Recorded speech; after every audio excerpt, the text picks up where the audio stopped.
C'est bon. Bon? Excellent. Ouais. Quelles seraient les solutions que le gouvernement devrait adopter contre les paradis fiscaux?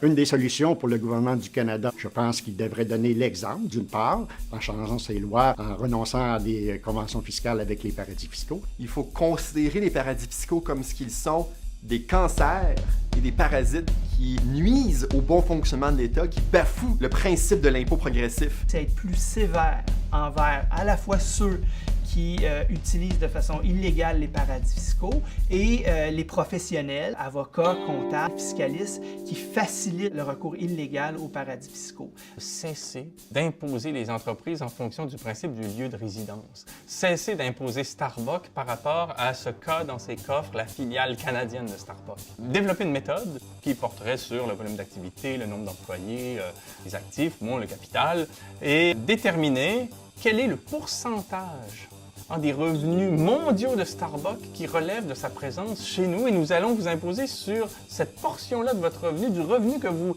déclarez faire auprès de vos actionnaires. On se retrouve dans la situation où les multinationales sont beaucoup plus fortes que les nations, puis ça, c'est quand même dramatique. C'est quand même dramatique parce que c'est l'argent qui gère les règles.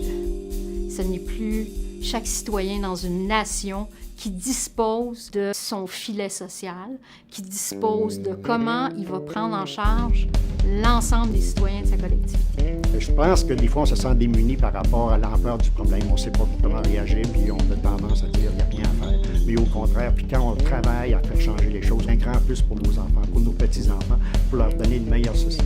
À un problème politique, il nous faut des solutions politiques. Toi puis moi, on en parle aujourd'hui. Puis ça, c'est déjà une partie de la solution. Mais il faut que les gens qui nous regardent, eux, là, en parlent chez eux, en famille, entre amis. C'est-à-dire que vous devez en faire en sorte que ça devienne un enjeu électoral, que les gouvernements sentent qu'ils sont dans l'obligation d'agir s'ils veulent avoir votre vote de confiance. Un gouvernement qui déciderait là, du jour au lendemain de faire le ménage, là, ça serait pas beau. Je suis à peu près convaincue.